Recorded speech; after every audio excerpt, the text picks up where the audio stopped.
பந்தல்ல பாவக்கா பந்தல்ல பாவக்கா போகையில் பறிச்சிக்கலாம் அப்படின்பா. நடந்த உரிமையாளர் இருக்காங்களா, அது சொல்ல விதைக்கு தான் போட்டிருக்கு அப்படிம்பாங்க அந்தம்மா. வாழை தோட்டத்துக்கு கீழே கத்தரி வைக்க மாட்டாங்க. சொல்லாடல்னால கிடையாது, வாழைக்கு கீழே கத்தரி செடி வளராது என்பதை தன்னுடைய அனுபவ ரீதியாக தமிழன் பதிவு செய்திருக்கான். புல் இலக்கணம்னு ஒன்று இருக்கு இல்லையா, வாழை வச்சு கத்தரி வைக்காது, தென்னை வச்சு வாழை வை அப்படிம்பாங்க. தென்னை மரத்திற்கு ஊடுபயிராக வாழை வைப்பாங்க. இப்போ குலதெய்வம் அப்படின்னு இருக்காங்க. யார் அந்த குலதெய்வம், யார் அந்த ஐயன், யார் அந்த வீரன், யார் அந்த காளி அப்படின்னா, நம்ம வீட்டில் வாழ்ந்த ஒரு மனுஷன். அந்த மனுஷன் ஏதாவது நல்லது செஞ்சுட்டு இறந்து போயிருப்பார். அவரை நம்ம பின்தொடர்றதுக்காக தான் நம்ம குலதெய்வம் கோவிலுக்கு போகிறோம். இது வரலாற்றில் தவறான கதையாக இருக்கலாம், சரியான கதையாக இருக்கலாம். நான் தலை பொண்ணா பிறந்திருந்து தலைமகளா வாழுறம்மா. அம்மா நீ இருந்திருந்தா எனக்கு சொல்ல ஆள் இருக்கும், சொந்த பந்தம் கூட இருக்கும்.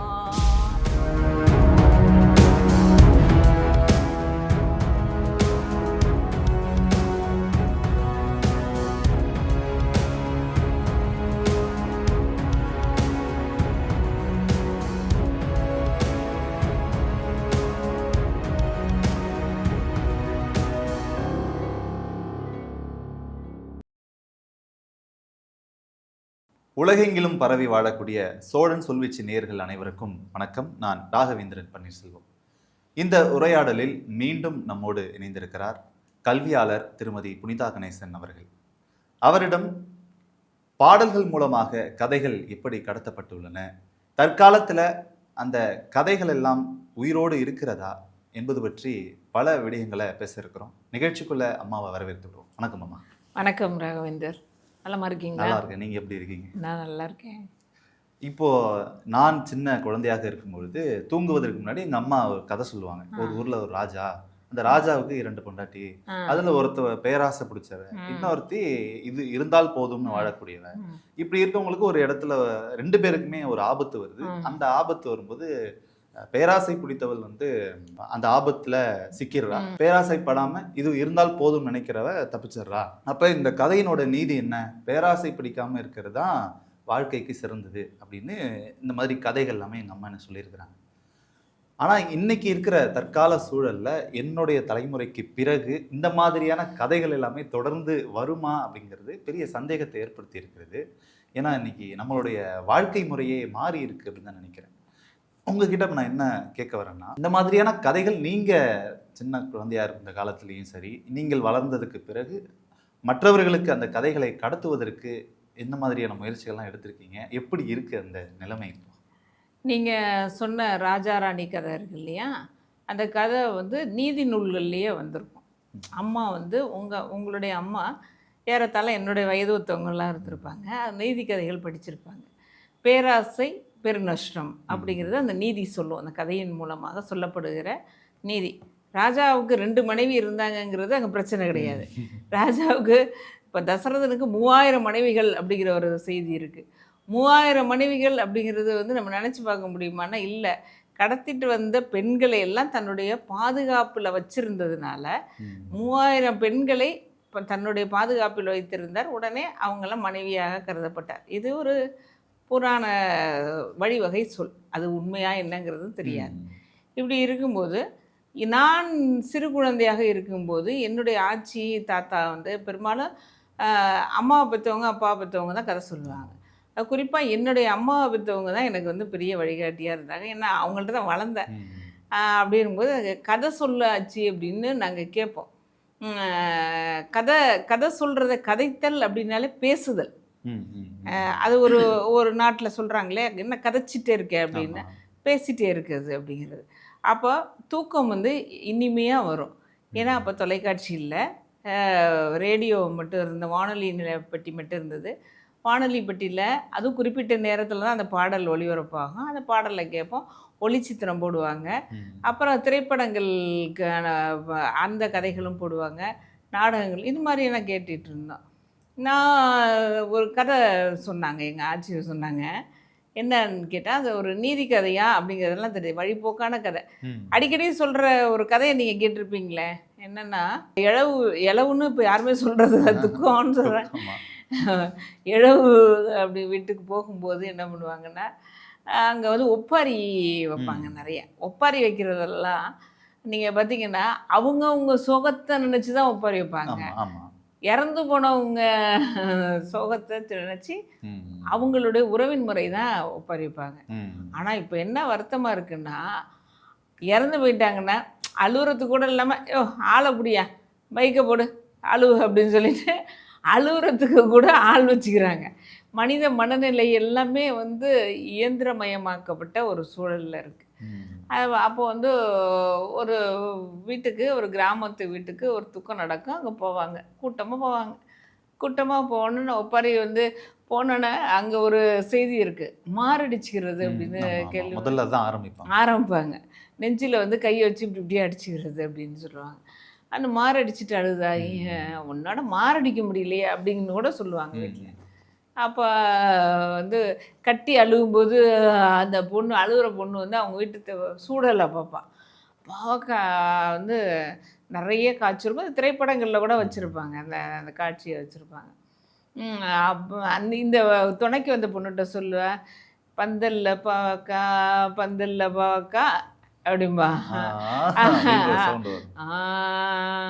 அப்படின்னு அதாவது சொல்லும்போது, போகையில் பறிச்சிக்கலாம் போகையில் பறிச்சிக்கலாம் அப்படிம்பா. அந்த துக்கம் விட்டு அந்த அது ரசிக்கக்கூடிய தன்மையா இருக்கும். ரசிக்கிறதில்ல, அந்த தாளம் வந்து அப்படி தான் வரும். எம்மா என்ன பெத்த தாயாரே அப்படின்னு வருவாங்க.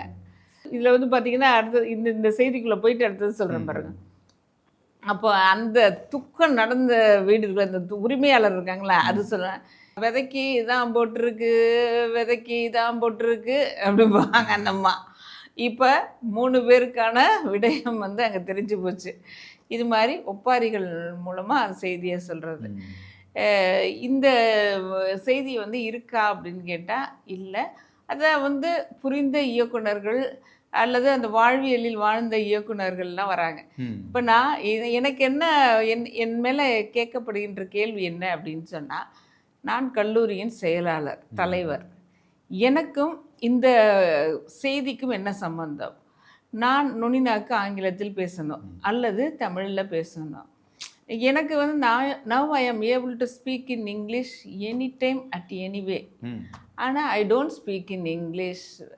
ஏன்னா I don't necessary talk in English. இவ்வளோதான், வேற ஒன்று. எனக்கு தேவைப்படும் போது பேச எசென்ஷியல் மேக் இன்வென்ஷன். அப்போ எனக்கு தேவையில்லை. உங்களுக்கு தமிழ் தெரியுது, எனக்கு தமிழ் தெரியுது. நீங்கள் அந்நியராக இருந்தால் உங்கள் மொழியில் நான் உரையாடுவதற்கு நான் தயாராகணும். அதனால் இந்த இப்போ ஒரு கல்லூரி செயலாளர் அப்படின்னு சொன்னால் வாழ்வியலே தெரிஞ்சுக்கக்கூடாது அப்படிங்கிற அவசியமெல்லாம் கிடையாது. அதனால் மொழியை கற்றுக்கலாம், வாழ்வியலையும் கற்றுக்கணும். ஒரு நிர்வாகம், ஒரு செய்தி என்னன்னு கேட்டால், தலைமையாக இருக்கக்கூடிய நபர்களுக்கு அடிமட்ட மக்களின் வாழ்வியலும் தெரிய வேண்டும், நடுத்தர மக்களின் வாழ்வியலும் தெரிய வேண்டும், மேல்மட்ட மக்களின் வாழ்வியலும் தெரியணும். அப்போ தான் அவங்க இதனால் இவன் முடிக்கும் என்றாய்ந்து அதனை அவன் கண் விடல் அப்படின்னு செய்தியார். நீங்கள் கீழே ஒருத்தனுக்கு பசின்னே என்னன்னு தெரியாதவன்கிட்ட போய் நீங்கள் பசியை பற்றி பேச முடியுமா? புரியாது, முடியாது. அது அப்போ வந்து ஒரு தலைமை பண்புள்ள உள்ளவங்களுக்கு வந்து நிச்சயமாக அது தெரிஞ்சாதான் பண்ண முடியும். அதனால தான் இன்றைக்கி அரசியல் தலைவர்கள்லாம் பார்த்திங்கன்னா வழியாக போகும்போது கிராமப்புறங்களில் நடவு நட்டுக்கிட்டு இருக்க வயலில் இறங்குவாங்க, தேநீர் கடையில் தேநீர் பருகுவாங்க.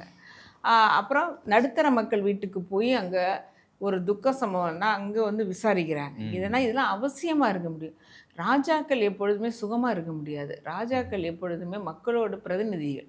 அந்த வகையில் அதனால தான் நான் செயலாளர் என்பதை விட என்னிடம் வேலை பார்க்கின்றவர்கள் கடைநிலை ஊழியர்களாக இருப்பார்கள், பேராசிரியர்களாக இருப்பார்கள், என்னை விட உயர்ந்த படிப்பு மிக்கவர்களாக இருப்பார்கள். அதனால எல்லாம் தெரியுது. இந்த செய்தி எதுக்கு சொல்கிறேன்னா, இப்படி இருந்தால் அவங்க நாட்டுப்புறம் அப்படின்னு நினச்சிக்கிறாங்க. நாட்டுப்புறத்தில் விளைகின்ற காய்களையும் கனிகளையும் தான் நம்ம சாப்பிட்றோம். ஒன்றும் மொட்டை மாடி காங்கிரீட்டில் விளையிற காய்கறிகளை சாப்பிட்றது இல்லைல்ல.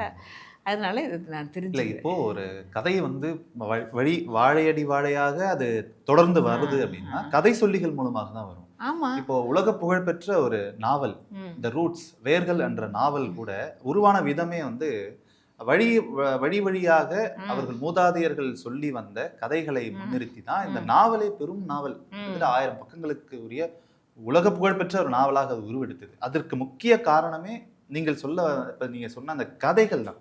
ஒரு வாய் வழியாக சொல்லி வந்த கதைகள் தான். அவங்க முன்னோர்கள் 7 தலைமுறைகளுக்கு பின்னாடி போய் முன்னோர்களை தேடி கண்டுபிடிச்சு அவர்களுடைய வாழ்வியல் என்ன, அவர்கள் எப்படியெல்லாம் வாழ்ந்தார்கள், அவங்க வாழ்க்கை முறை எல்லாமே அதுல தெரிய வந்துச்சு.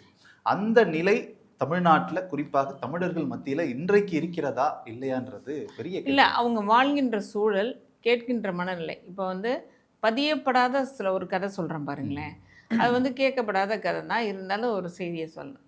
ஒரு ஊரில் அப்படின்னா கரை ஆரம்பிக்கும். ஏன்னா ஒரு நாட்டில் அப்படின்னு ஒரு ஊரில் ஒரு அப்பா அம்மா இருக்காங்க. அவங்களுக்கு வந்து 3 மகன்கள், ஒரு தங்கை. அது அண்ணன்களுக்கு தங்கையாக இருக்கிறது வந்து பெரிய தவம். ஏன்னா அண்ணன்கள் வந்து தங்கையை நல்லா வச்சுக்குவாங்க அப்படின்னு பொதுவாகவே சொல்லுவாங்க. ஏன்னா 3 மாமன் இருக்குல்ல, அவங்க இப்போ அவங்களுக்கு பிறக்க குழந்தைங்களுக்கு 3 மாமன்கள் இருக்குது. அந்த 3வது அண்ணன் வந்து கால் நொண்டி, கால் தாங்கி நடக்கிறவர். மூத்த 2 அண்ணனுங்களும் நல்லா திடகாத்திரமாக வசதி வாய்ப்பாக இருப்பாங்க, வயல் வேலைகள் செய்யக்கூடிய ஆட்கள். அவங்க வயல் வேலைக்கு போகணும் அப்படின்னு சொன்னால் ஆற்றை கடந்து போகணும். ஆற்றை கடந்து போகிறதுக்கு அப்போ வந்து என்னென்னா ஒரு மீனை வந்து நண்பராக வச்சுருப்பாங்க. கதைகளுக்கு வந்து கால் இருக்கா கை இருக்காங்கிறது இது மாதிரி. இப்போ நம்ம வந்து எப்படி இந்த சித்திர படங்கள் பார்க்குறோம் இல்லையா, குழந்தைங்க பார்க்குறாங்களா, அது மாதிரி என்னது மிக்கி மவுஸ் பார்க்குறோம் இல்லையா, எலியும் பூனையும் விளையாடுறது, டாம் அண்ட் ஜெர்ரி அதெல்லாம் பார்க்குறோம்ல, அது மாதிரி. அப்போ அந்த வாழை மீன்கிட்ட ஒரு ஒப்பந்தம் போட்டிருப்பாங்க. என்னைய இந்த கரையிலேருந்து அந்த கரைக்கு விட்டுட்டீங்கன்னா வரும்போது ஒரு உருண்டை சோறு தரேன் அப்படிங்கிறத ஒப்பந்தம். அதனால் நம்ம மீன் மேலே பயணம் செஞ்சு அந்த பக்கம் போயிடுவாங்க. தங்கச்சி சோறு எடுத்துகிட்டு போவோம். சோறு எடுத்துகிட்டு போகும்போது அந்த மீன்கிட்ட சொல்லும், நீ அந்த நான் வரும்போது உனக்கு சோறு கொண்டு வரேன், எங்கள் அண்ணங்க கொடுக்குற மாதிரி அப்படின்னு சொல்லும்.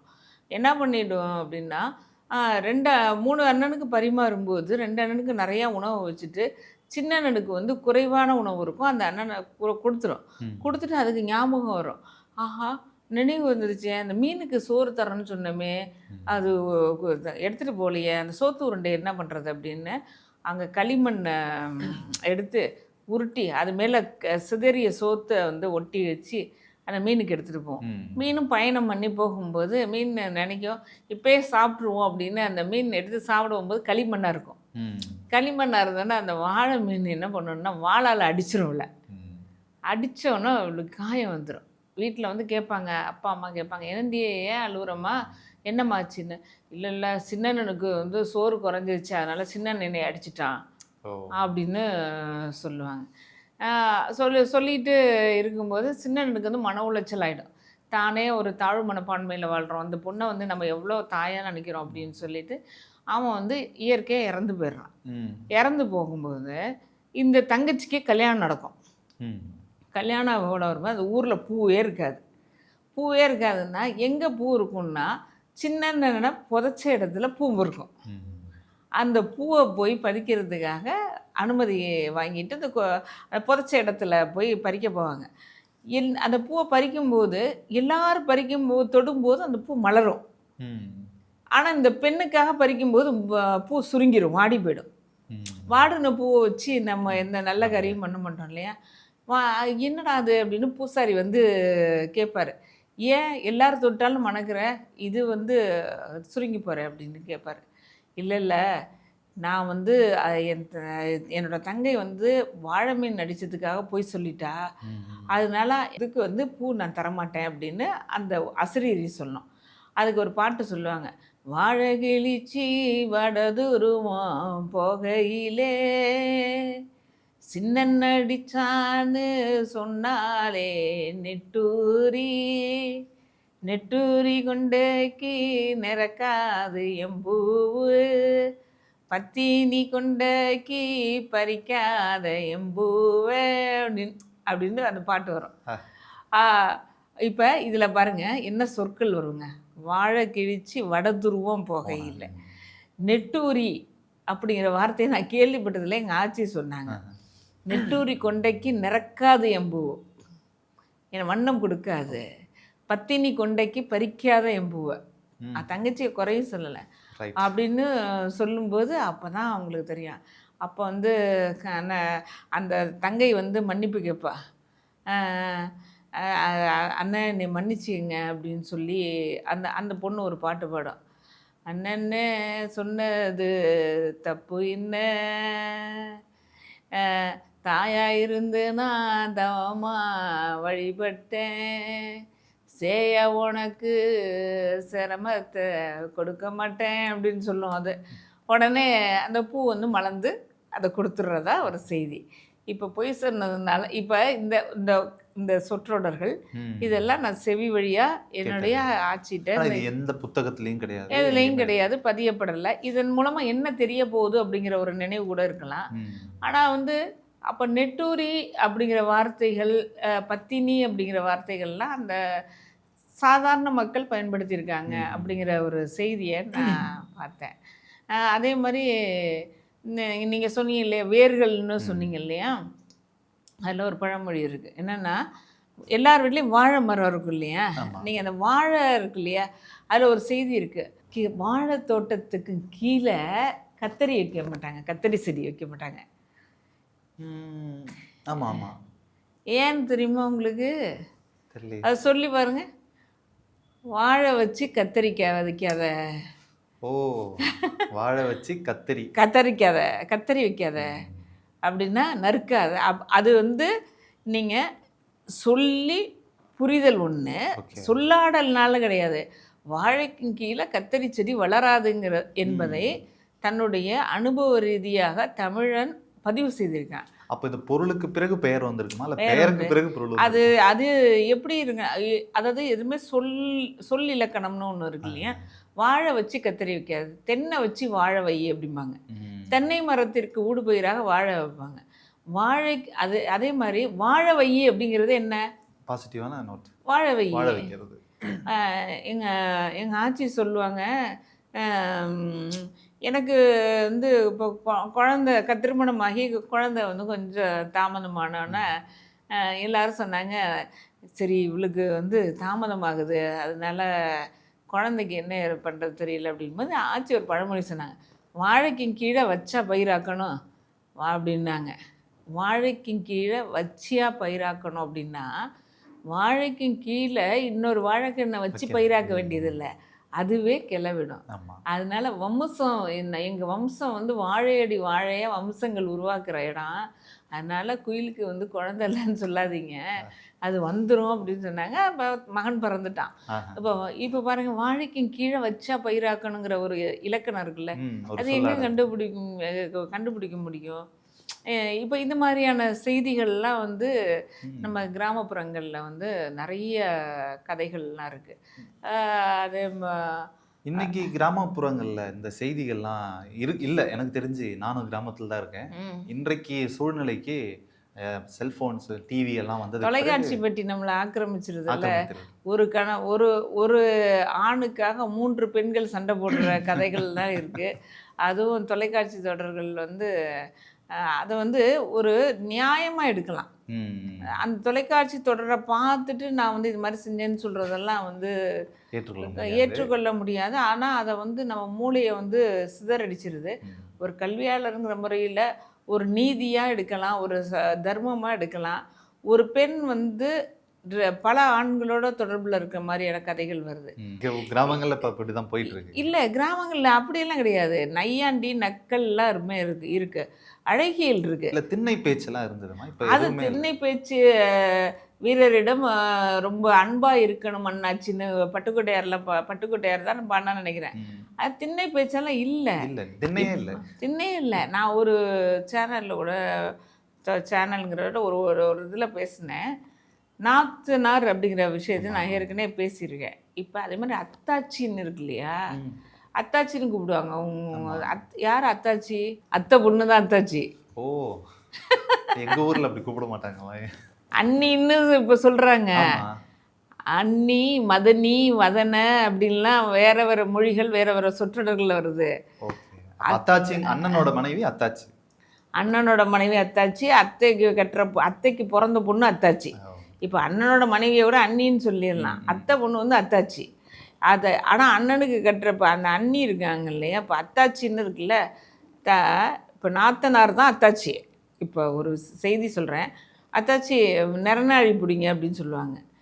ஏன் தன்னுடைய கணவரோடு பிறந்த பெண்ணை பின்னாடி நின்று திருமணம் ஆகும்போது விளக்கு பிடிக்க சொல்லுவாங்க. நாத்தனார் விளக்கு பிடிப்பாங்க. நாத்தனார் விளக்கு பிடிக்கிறாங்களா, அது எதுக்கு அப்படின்னா, இந்த திருமணத்திற்கு நீதான் அத்தாட்சி அப்படிங்கிறவங்க, அத்தாட்சியாக இருக்கிறவங்க தான் அந்த அத்தாட்சி அப்படிங்கிற செய்தி.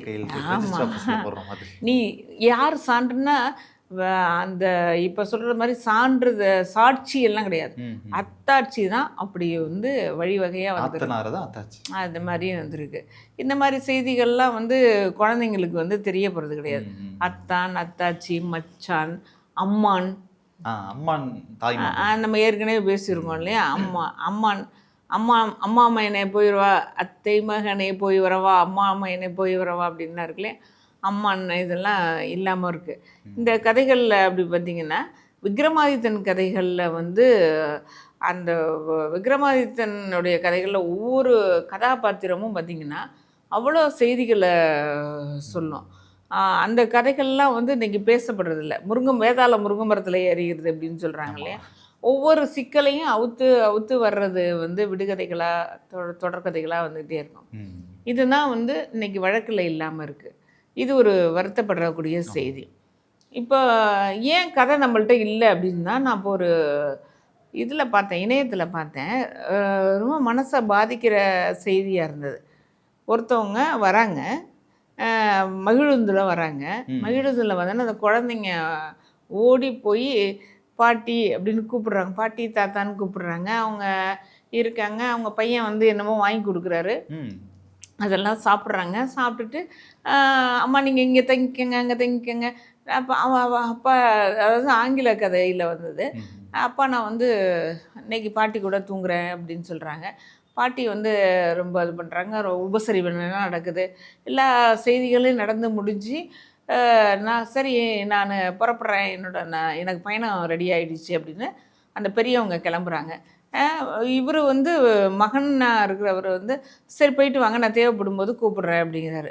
இந்த குழந்தைங்க போய் கட்டி அழுகுறாங்க, நீங்கள் போகாதீங்க எங்கள் கூட இருங்க அப்படின்னு சொல்லிட்டு. கொஞ்சம் நேரம் கழித்து பார்த்திங்கன்னா அந்த பெண், அந்த வீட்டு உரிமையாளர் பெண் வருது. இவங்களுக்கு ஜிபே கொடுக்கணுமா இல்லை கேஷாக கொடுக்கணுமா அப்படின்னு கேட்குறாங்க. என்ன ஜிபே கேஷ் அப்படின்னு அந்த கதையில் பார்த்தா அவங்க ஒரு வாரத்துக்கு பாட்டியாக நடிக்க வந்த ஆட்கள், தாத்தாவும் பாட்டியுமா வந்து நடிக்க வந்த ஆட்கள். இதுக்கும் ஆள் இப்படி இருக்க. ஆமாம், இது நிஜமாக நடந்த கதை. நீங்கள் வேணால் இணையத்தில் தேடி பாருங்கள். ரொம்ப வருத்தமாக இருந்தது.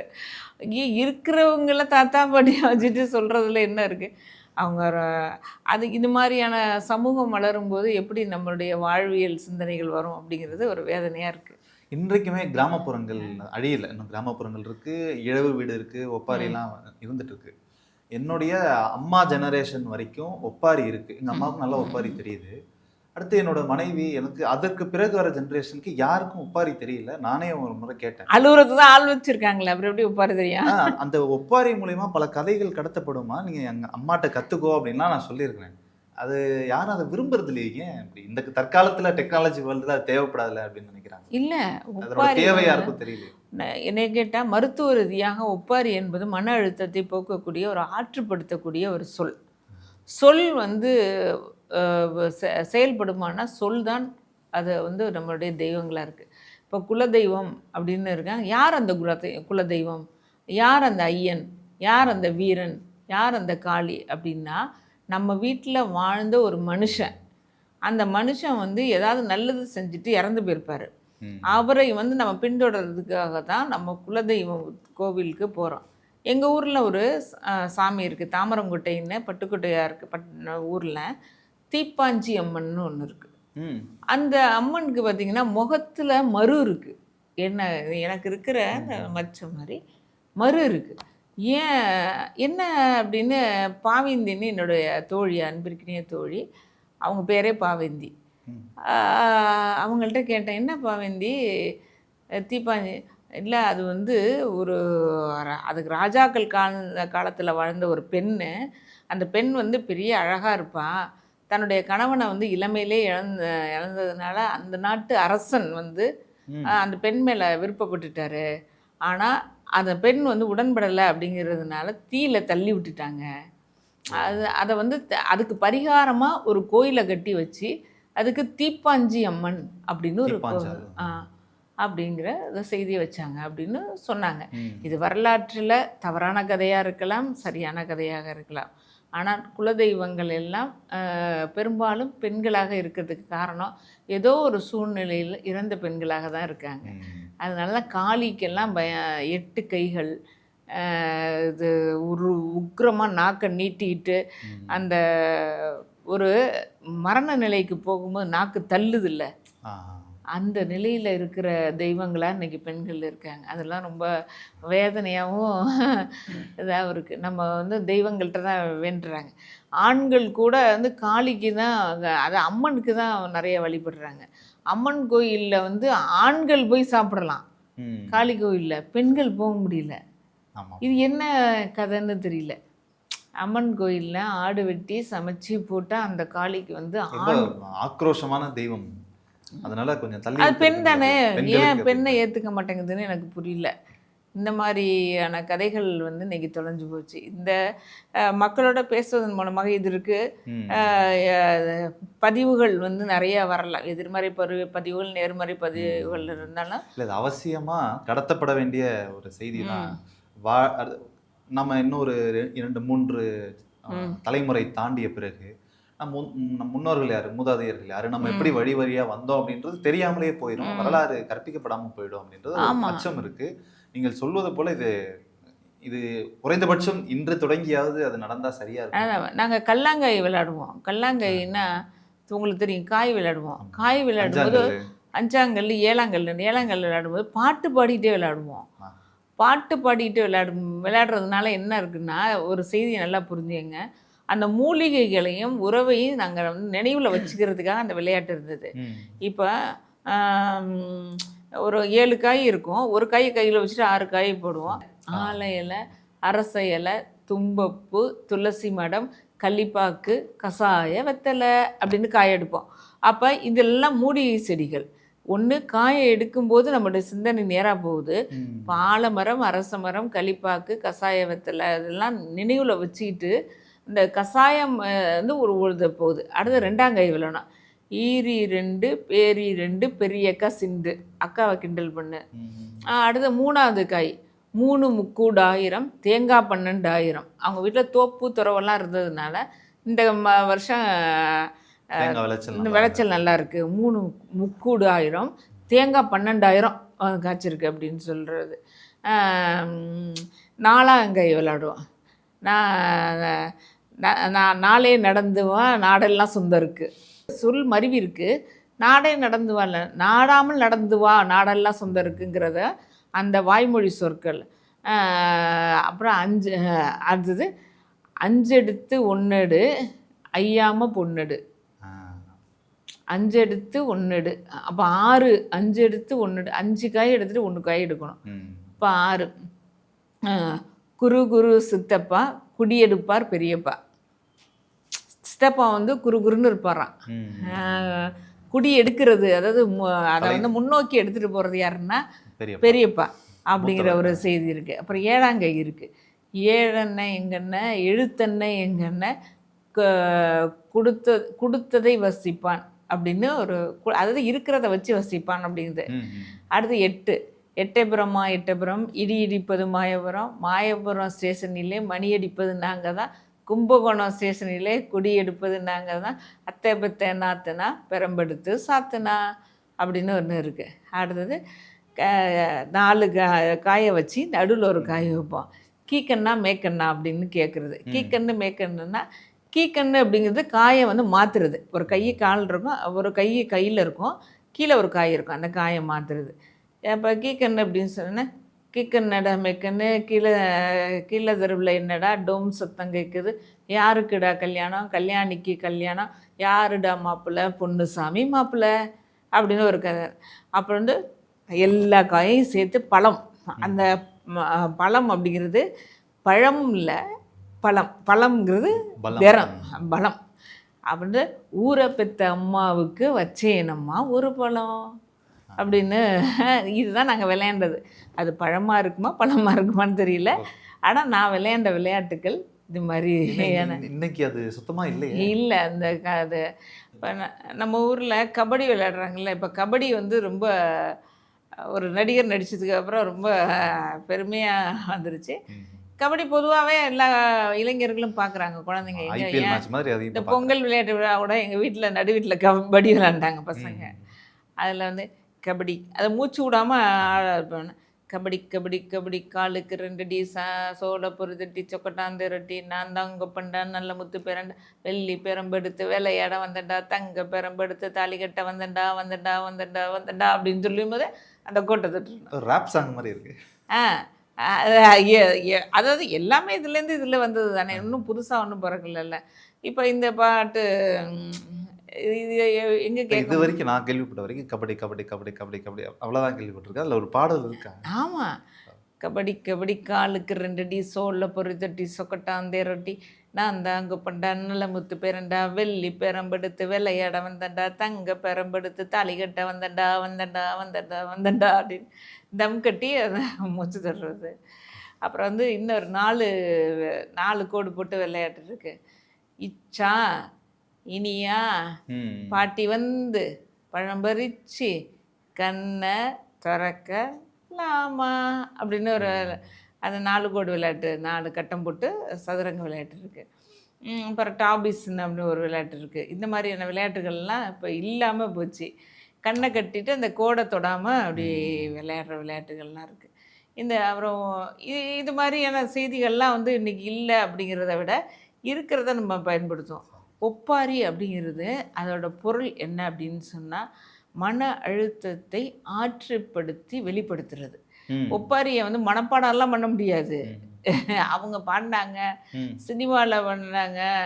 அதனால இன்றைக்கு ஏன் இந்த ஆனந்தமே இன்பத்தில் ஆடுது என் மனமே அப்படி வந்து ஒப்பாரி பாட்டு அந்த தெரியுமா? அப்படியா? அந்த ஏன்னா அந்த அம்மா வந்து இளம் விதவை. அதுக்கு வந்து அந்த சீட்டுக்கு இழிக்கும் போது குங்குமம் போட்டு வரும். கனவுகளின் சுயவரமோ கண்டிருந்தால் சுகம் வருமோ. அது வந்து அது அந்த அந்த ஒப்பாரியை வந்து எவ்வளோ ஆனந்தமாக அந்த அம்மா பாடுறாங்க பாருங்க. அந்த சோகத்தை வந்து சுவையாக அந்த அம்மா பாடுறாங்க. வெள்ளை புடவையில் அந்த கதாநாயகி இருப்பாங்க. அந்த கடையில் போய் ஒரு சீட்டு கிழிப்பாங்க. அதில் பார்த்திங்கன்னா குங்குமச்சிமிழ் வரும். உடனே அந்த மனசு ஓடும். அதை வந்து எப்படி அந்த எண்ணெய் ஓட்டத்தை வந்து எப்படி சொல்ல முடியும்? இன்றைக்கு ஏன் இந்த ஆனந்தமே இன்பத்தில் ஆடுது என் மனமே கனவுகளின் சுயவரமோ கண்டிருந்தா சுகம் வருமோ மாவிலை தோரணம் வாசலில் ஆடிட அப்படின்னு வரும். மங்கையினா இதெல்லாம் வந்து பாருங்கள், தன்னோட கஷ்டத்தை வந்து அப்படியே இது பண்ணுறது. இந்த மாதிரி ரசனையான செய்திகள்லாம் இல்லை. ஒப்பாரி வச்சுட்டோன்னு வச்சுக்கிங்களேன், மனசு அப்படியே கனமாக கனத்து போன இதயத்தை பேனா முனையில் குத்தி வடிய விடுறது கவிதை. அதே மாதிரி கனத்து போன இதயத்தை வாய்வழி சொற்களால் வெளிப்படுத்துவது ஒப்பாரி. இதுதான் மனசு விட்டு அழுதுட்டா கவலையெல்லாம் சொல்லுவாங்க. பாரத்தை இறக்கி வச்ச மாதிரி இருக்கும். என் மனசை விட்டு சொன்னேன்னுன்னா அப்படின்னு சொன்னேன்னுன்னா அப்படிங்கிற வார்த்தையெல்லாம் இருக்குல்ல, அதெல்லாம் வந்து அந்த ஒப்பாரியெல்லாம் இன்றைக்கி இல்லாமல் போச்சு. ரொம்ப அழகியல் சார்ந்தது. இப்போ வந்து ஒரு பாட்டிலே பாருங்களேன், எல்லாரும் இந்த கோடீஸ்வரி அன்புள்ளம் கொண்ட அம்மாவுக்கு அந்த எல்லாரும் பாடுறாங்க. அதை ஒப்பாரின்னு நினச்சிட்டு பாடுறாங்க. அது ஒரு கவிஞர் எழுதினார். அது நல்ல பாட்டு, அதெல்லாம் ஒன்றும் கிடையாது. இதில் வந்து ஒப்பாரி பாட்டு வேற, மாரடியல் பாட்டு வேற, அடுத்தது வந்து கும்மி பாட்டு வேற. இதுலையே இப்போ ஒப்பாரி பாட்டுன்னா ஒப்பாரி பாட்டு சொல்கிறது அப்படின்னா, என்ன பெத்த அம்மாவே நான் பொண்ணா பிறந்து புது வீடு போகையில் நினச்சதெல்லாம் வாங்கி வந்த, நெடுந்தூரம் நடந்து வந்த தாயே, உன்னை நான் தனியாக தவிக்க விட்டு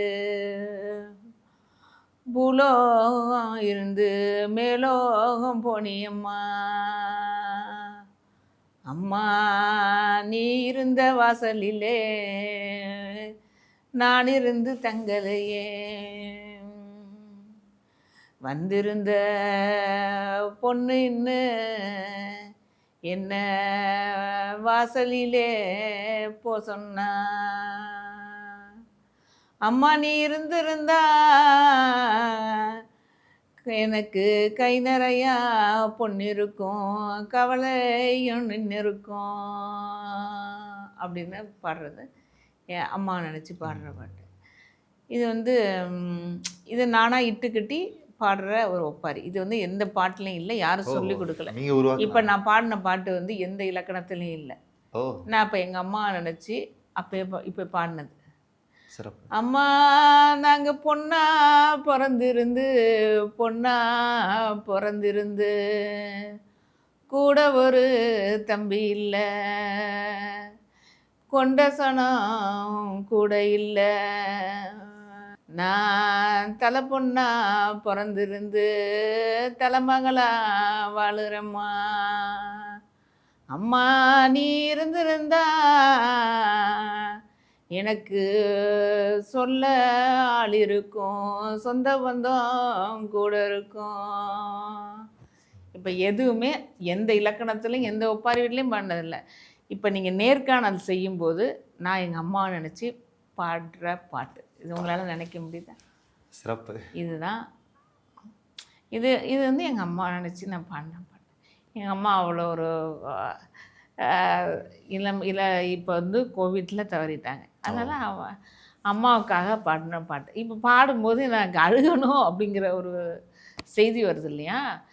இதை வந்து நான் எதாவது தனியாக இருக்கும்போது நினச்சி, ஏன்னா எங்கள் அம்மா ஆசிரியர். ஆனால் அம்மா நல்லா ஒப்பாரிலாம் வைப்பாங்க. அது ஒரு வகையான ஒரு சூழல். இப்போ நான் வந்து நேர்காணல் கொடுக்குறேன் அப்படிங்கிறதுனால என்னால் அழுகாமல் இருக்க முடியல. அது உணர்வு நிலை. இப்போ பாடுவாங்க, அங்கேருந்து கொட்டுற ஆளுங்க வருவாங்க. சேலை வாங்கி பொட்டியில் இருக்குது என்ன கவலை, கட்டாமல் சாக போகிறேன் மனக்கவலை அப்படின்னு சொல்லுவாங்க. அப்புறம் வந்து இந்த மாதிரி பாட்டு இருக்கு. என்ன ரசி பொன்ன ரசி அவன் என்ன சொல்லி கண் மலர்ந்தா அப்படின்னா எல்லாரும் அதை வாங்கி பாடுவாங்க. என்ன ரசி பொன்ன ரசி அவ என்ன சொல்லி கண் மலர்ந்தா, எம்மனோட வாசலிலே அவ எடுத்து போகையில அவ என்ன சொல்லி கண்ணயர்ந்தா அப்படிங்கிறது கூடி பாடுற பாட்டு. இது எல்லாமே அந்த நேரத்தில் அப்படி வர்றதா இல்லை இது எழுதப்பட்டது? இது நான் இப்போ இது என்ன ரசி பொன்னரசிங்கிறது நான் கேட்ட பாட்டு. இப்போ வந்து ஏத்தன்னானே தாமரப்பூ அம்மா தலதோவட்ட ஆத்து தண்ணி அப்படின்னு ஒரு திரைப்பட பாடல் இருக்குல்ல, அது வாய் ஒழி இலக்கியமாக அந்த பாடல். இந்த ஒப்பாரிகளில் இவ்வளோ செய்திகள் இருக்குது. அப்புறம் தன்னுடைய திறமையை சொல்லி பாடுற பாடு, அது தன்னுடைய வசதி வாய்ப்பை சொல்லி பாடுற பாட்டுலாம் இருக்குது.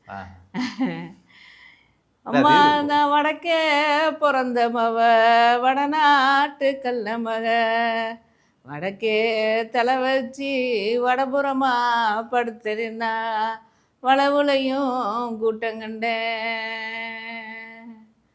நான் தெக்க பிறந்தமவ தென்னாட்டு கல்லமவ தெற்கே தலை வச்சு தென்புறமா படுத்தேன்னா தின்ன இடிய கண்டேன் தெருவுலையும் கூட்டம் கண்டேன். இது இருக்குல்ல இந்த பாட்டோட அதுதான். போகாதே போகாதே என் கனவா பொல்லாத சொப்போனோ நானும் கண்டேன் அப்படின்னு ஒரு திரைப்பட பாட்டு இருக்கு தெரியுமா? ஓஹோ, இங்கே இருந்தாலும் எடுத்துக்கிறதா? இங்கேருந்து எடுத்த பாட்டு தான். இது மாதிரியான பாடல்கள்லாம் நிறையா இருக்குது. இல்லை, இப்போ நீங்கள் சொல்கிறத பார்த்தா ஒருவேளை உணர்ச்சி இருந்தது, அந்த அந்த ராகத்தை மட்டும் மைண்டில் வச்சுக்கிட்டு தன்னோட கஷ்டங்களெல்லாம் நினச்சிக்கிட்டாங்கன்னா வார்த்தைகள் அதுவா ராகம் வரும். வந்து ராகத்தை சொல்கிறது கிடையாது, ராகமே கிடையாது, இழுத்து பாடுறது. இப்போ வந்து பார்த்தீங்கன்னா ஏத்தம்மையா ஏத்தம் உனக்கு ரொம்ப ஏத்தம்மையா ஏத்தம் அப்படின்னு பாடுறாங்கல்ல, அது வந்து அதாவது நக்கல் பண்ணின்னு சொல்கிற நக்கல் கிண்டல் அப்படி பண்ணி பாடுறது. ஆமா. கோவணத்தில் ஒரு காசு இருந்தா கோழி கூவ ஒரு பாட்டு வரும், கோவணத்தில் ஒரு காசும் இல்லை பாட்டு படிக்கிற ஏ மாமா அப்படின்னு ஒரு பாட்டு இருக்கு. இந்த இந்த இந்த மாதிரியான எட்டனா இருந்தா எட்டு அதெல்லாம் எல்லாமே நான் இதுலேருந்து வந்த சொற்கள் தான். சொற்களை வந்து மாற்றி மாற்றி போட்டு அழகியெல்லாம் ஒப்பாரியாக தாலாட்டாக பாடுறது, தாலாட்டா ஒப்பாரியாக பாடுறது, இது மாதிரியான விஷயங்கள் இருக்கு. அது தாலாட்டு பாட்டெல்லாம் அருமையாக இருக்கும். தாலாட்டு பாட்டு வந்து அரரோ அரிரரோ